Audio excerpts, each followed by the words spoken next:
Salut les incendiés, ma petite vidéo de 7h30 à peu près sur retour de mon expérience de coaching d'équipe hier où c'était pas moi le coach.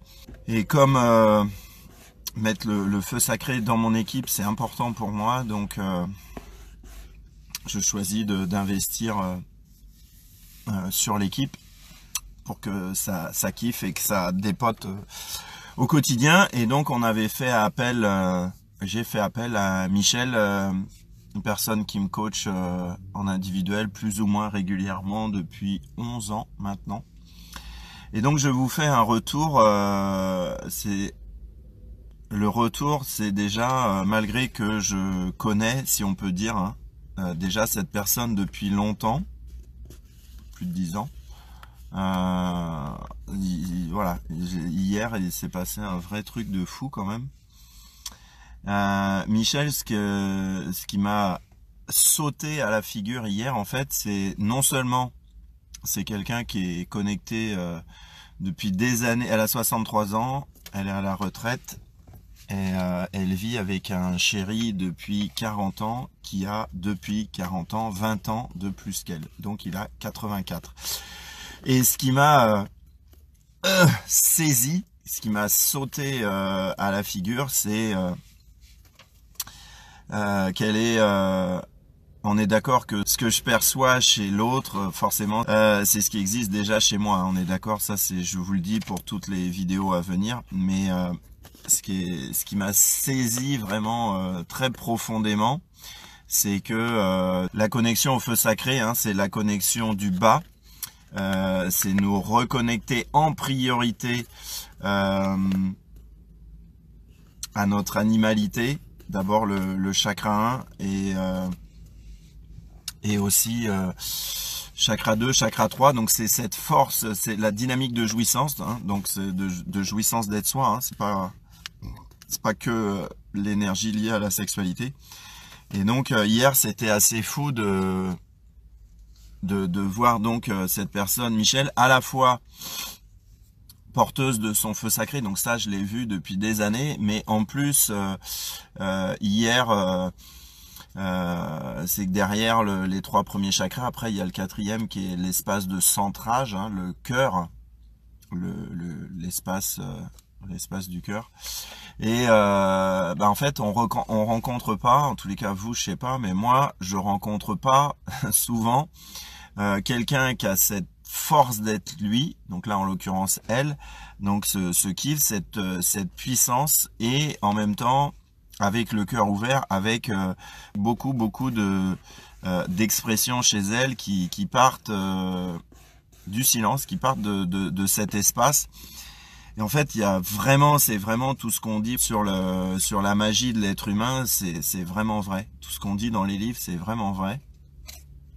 Et en fait, moi hier, j'étais vraiment en ouverture et c'est ça qui m'a saisi. Qu'est-ce qui me saisit là-dedans, c'est que tant qu'on n'est pas reconnecté à notre animalité, on est sur des relations qui sont dans les apparences, qui sont fausses, c'est-à-dire qu'il y a des désirs de contrôle, il y a de la culpabilité, il y a des charges émotionnelles, etc. Et pour moi, c'est pas très nourrissant, c'est pas excitant depuis toujours. Et voilà. Et là, là c'était autre chose, quoi. On était vraiment dans de la relation très vraie. Et c'est très nourrissant pour moi.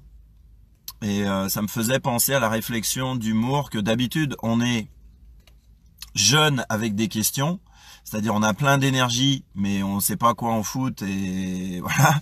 Soit on est vieux avec moins d'énergie et on a des réponses mais on a moins d'énergie. Et là en fait c'était très jouissif, c'était très joyeux pour moi de voir quelqu'un qui a 63 ans qui dit qu'elle est plus en forme qu'à 20 ans. Et qui peut être entre guillemets vieille, mais avec une énergie de dingue, hein, parce que je sais que dans ce groupe il y en a qui ramènent leurs idées un peu de développement personnel en disant ouais mais non, le feu sacré c'est comme d'autres dimensions spirituelles, ça va, ça vient. Non, ça ne va pas et ça vient pas. C'est voilà.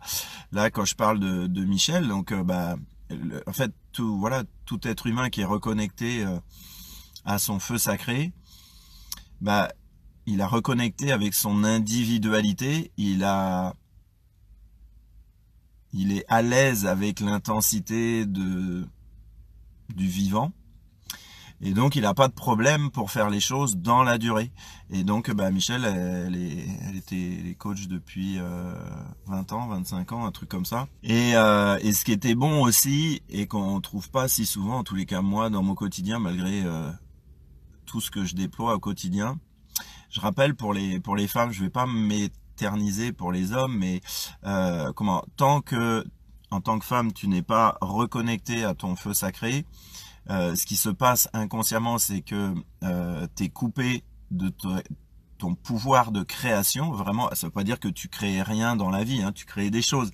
Mais c'est déconnecté du kiff d'être toi. Ça peut être plus ou moins déconnecté, mais forcément, tu es coupé de cette force de vie, de ce kiff d'être toi. Et comme c'est insupportable, et donc nous les hommes, on a d'autres tendances, hein, c'est ni mieux ni moins bien. Mais comme là, hier, j'étais en relation avec Michel, ça m'a fait venir ça que c'était extrêmement bon de l'autre côté. Donc je sais que je mélange les phrases, hein, mais quand il y a une femme qui est déconnectée de son feu sacré, inconsciemment, soit elle va adhérer à tout un tas de comportements de ce qu'on appelle la sainte, c'est-à-dire qu'il y a plein d'idées sur les enfants, qu'il y a plein d'idées sur la maternité, qu'il y a plein d'idées sur le travail, qu'il y a plein d'idées sur l'argent, c'est-à-dire des idées autour d'un monde coupé de l'animalité, coupé de l'intensité du vivant, coupé de la puissance du vivant, coupé de tout ce qui est humain aussi. Donc quand il y a tout, c'est un peu exagéré de ma part, je reconnais, mais en gros quand même coupé pas mal. Donc soit une femme elle est là-dedans, soit c'est coupé de son désir, hein, donc voilà. Donc ça c'est vraiment dans les cellules des femmes, ça fait vraiment partie de l'inconscient et c'est vraiment extrêmement chouette de voir tout ce qui bouge dans ce groupe de ce point de vue-là, c'est magnifique. Soit c'est une femme qui inconsciemment se comporte entre guillemets comme une pute, c'est-à-dire qui donc c'est pas que sexuel, hein, c'est juste tu peux exagérer ta féminité pour inconsciemment attirer l'attention et le désir, même si tu couches avec personne, hein. On est d'accord que c'est des comportements dont on n'a pas conscience, sauf quand on entend parler que ça te saute à figure et que t'as pas envie d'être ni une sainte ni une pute, mais d'être connecté juste à ta force naturelle. Et donc voilà, la sainte elle est complètement coupée de son désir et on va dire elle est plus qu'en position basse, quoi. Elle subit le désir des autres parce qu'elle a pas trouvé le mode d'emploi pour reconnecter avec sa puissance et sa force de vie. Et la pute en fait elle veut pas trop être coupée, mais elle a pas le mode d'emploi. Et donc elle voit que il y a des enjeux énergétiques, des jeux énergétiques dans la société. Donc en fait, elle joue avec ça pour essayer de récupérer des choses. C'est la manière la meilleure qu'elle a trouvée pour rester vivante, on va dire ça comme ça.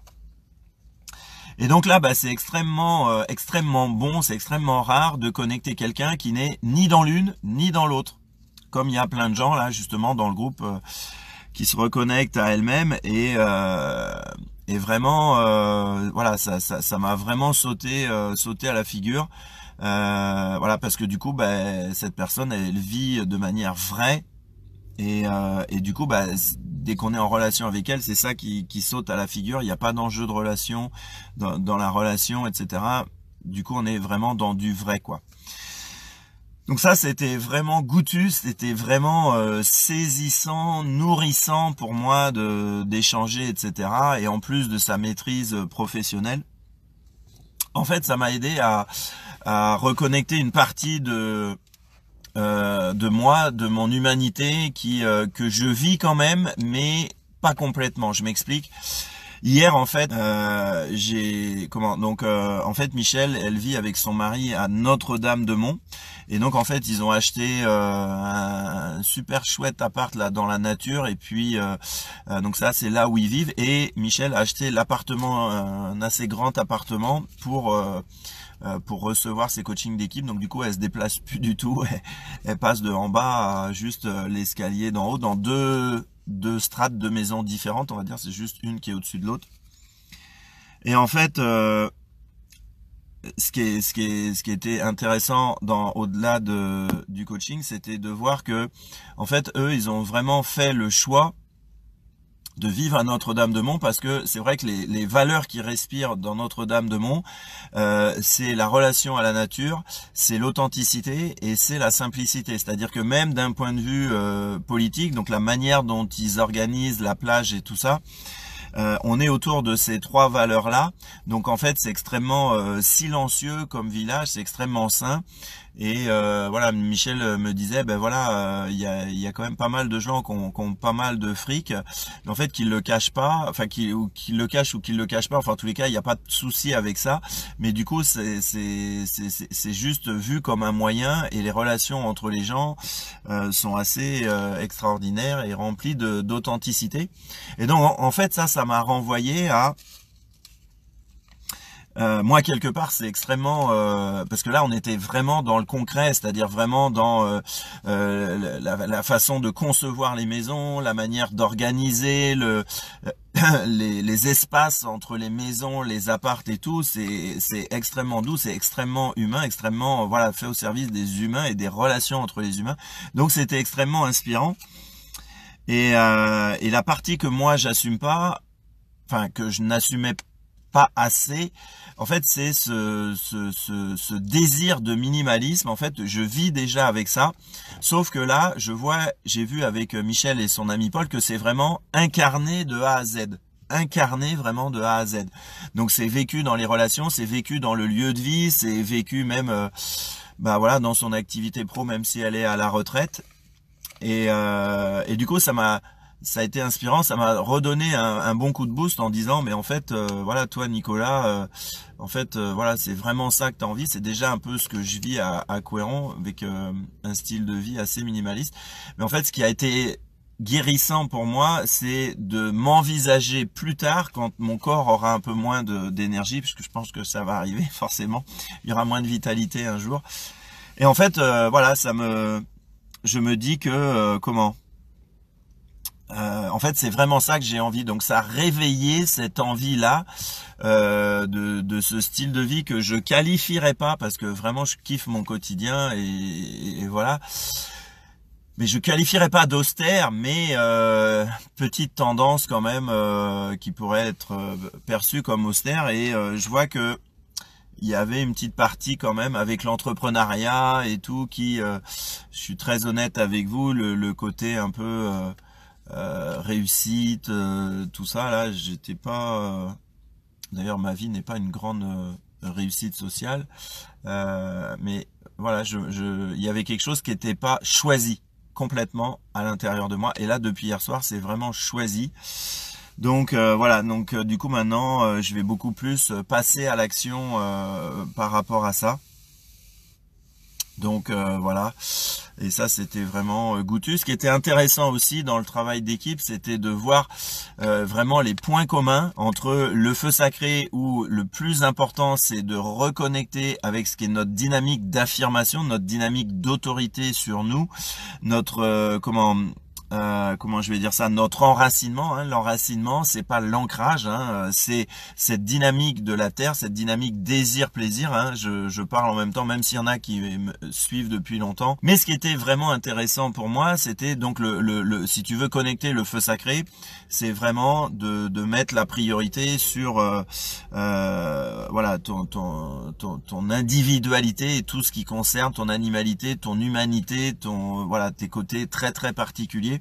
Et en fait, ce qui était intéressant, c'est que ça m'a fait revisiter d'un autre angle le fait que la puissance d'une équipe aussi, elle part de l'individualité, qui fait que chacun à son énergie particulière, son niveau de maturité particulier, sa façon d'être au monde, sa façon de relationner, que tout ça c'est extrêmement individuel, c'est extrêmement unique, extrêmement particulier et donc du coup c'est le lien que je faisais avec le feu sacré, alors que là on était dans un travail d'équipe. Donc c'était vraiment intéressant de voir que pour que l'équipe elle déchire, donc c'est quelque chose que j'ai déjà expérimenté, mais qu'elle déchire de ouf et qu'elle exprime sa création et sa force de création au quotidien. C'était intéressant de voir ce rapport prioritaire à l'individualité et à qui je suis d'abord individuellement, sans m'occuper, on va dire, de ma dimension divine. Donc voilà, non, c'était extrêmement nourrissant de vraiment reconnecter ce sentiment d'être dans des relations extrêmement vraies. Et voilà, et sans jeu relationnel, voilà, c'est extrêmement nourrissant. Pour ceux qui peut-être découvriront la vidéo, qui viennent d'arriver sur le groupe, avec Pierre on organise des stages qui vont vraiment déchirer et aider les gens qui seront là, les présents à s'incendier eux-mêmes, vraiment à reconnecter encore davantage cette dynamique de feu sacré, ce kiff en barre, comme dit Pierre, d'être soi. Voilà, je vous souhaite de trouver des relations exceptionnelles comme ce que nous on a vécu hier, et pourtant même si voilà, c'est quelqu'un que je côtoie depuis 11 ans, j'étais vraiment dans mon émerveillement d'enfant, c'était extrêmement goûtu. Donc je vous souhaite que sur votre chemin vous arriviez à créer ça, à vivre ça. C'est une énergie de contentement et d'amour qui est juste waouh. Donc voilà, d'habitude je vous souhaite des journées d'enfer, là je vais vous souhaiter des relations d'enfer. Et voilà, amusez-vous bien, vivez des relations d'enfer, continuez à partager sur le groupe. Vous êtes magnifiques, à bientôt.